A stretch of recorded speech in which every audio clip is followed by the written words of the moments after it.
വിനായക ചതുർത്ഥി.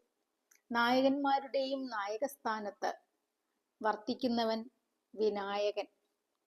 ഗണനായകൻ, ഗണങ്ങളുടെ എല്ലാം നാഥൻ. ഗണ എന്നാൽ പവിത്രകം എന്നർത്ഥമുണ്ട്. ചൈതന്യത്തിന്റെ കണങ്ങൾ. പതി എന്നാൽ സ്വാമി.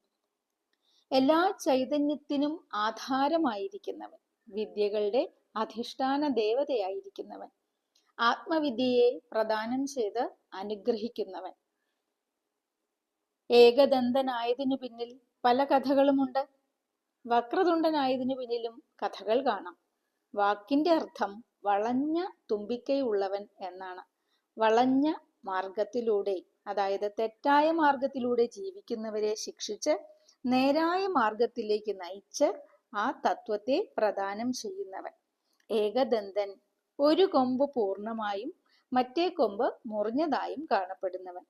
ഒന്ന് എന്ന അക്കം ബ്രഹ്മത്തെ സൂചിപ്പിക്കുന്നു. ദന്തീൻ, കാണിച്ചു കൊടുക്കുക. ബ്രഹ്മാനുഭൂതി നേടാൻ വഴി കാട്ടുന്നവനായതുകൊണ്ട് ഏകദന്തൻ. സ്ഥൂല പ്രപഞ്ചം സൂക്ഷ്മമായ ശക്തിയിൽ സ്ഥിതി ചെയ്യുന്നു എന്ന് കാണിക്കുവാൻ മൂഷികവാഹനനായി വർത്തിക്കുന്നവൻ. എല്ലാവർക്കും ഗണേശ ചതുർത്ഥി ആശംസകൾ.